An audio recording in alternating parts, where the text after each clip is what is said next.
নমস্কাৰ প্ৰিয় দৰ্শক, আজি মই এটা নতুন ৰেচিপি লৈ আহিছোঁ। মাছৰ ৰেচিপি, ঢেকীয়া শাকৰ লগত আজি মই সৰু মাছ বনাম। এইদৰে মই ঢেকীয়া শাকখিনি ভালদৰে ধুই পখালি ল'লোঁ। তাৰপাছত এনেদৰে মিহি মিহিকৈ কুটি লৈছোঁ। আপোনালোকে হাতেৰে আঙুলিৰে ছিঙিও ল'ব পাৰে, কিন্তু মই মিহিকৈ কুটি ল'লোঁ। আৰু এটা বিলাহী দি দিছোঁ। এয়া পিঁয়াজ অকণমান, আলু, বিলাহী আৰু ঢেকীয়া সামগ্ৰীখিনি দেখাইছোঁ মই। এয়া এতিয়া তেল অকণমানতে এয়া মাছকেইটা মই এটা এটাকৈ ভাজি ল'ম। এনেদৰে মাছকেইটা ভাজি লৈছোঁ। বৰলীয়া মাছ খাই খুব ভাল লাগে ঢেকীয়া লগত, আপোনালোকে খাবচোন। মোৰ মানুহজনে খুব ভাল পায়, সেইবাবে মই গৰমত এনেদৰে বনাওঁ মাজে মাজে। এয়া পাঁচফোৰণ 5টামান দি দিছোঁ আৰু পিঁয়াজ অকণমান।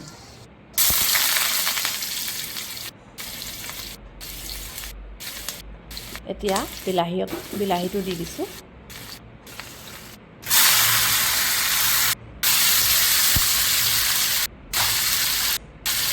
এতিয়া ভালদৰে লৰাই দিছোঁ।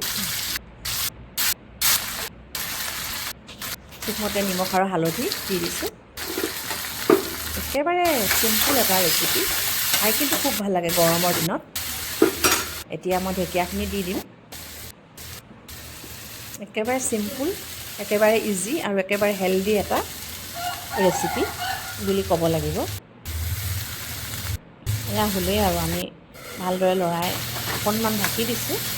অকণমান এনেদৰে সিজান পালত এতিয়া মই 2 গিলাচ পানী দিছোঁ। ইয়াত 2 গিলাচ পানী এটা মগত দি দিছোঁ, গৰম পানী। এয়া উতলিলে মোৰ মাছৰ জোল। এতিয়া এনেদৰে ইয়াতে মাছখিনি দি দিম ভাজি থোৱা। আদা অকণমান থেতেলিয়াই দিছোঁ, তাৰ সোৱাদটো আৰু অকণমান ভাল লাগে। হ'লেই এয়া মোৰ মাছৰ জোল। আপোনালোকেও এনেদৰে বনাই খাবচোন।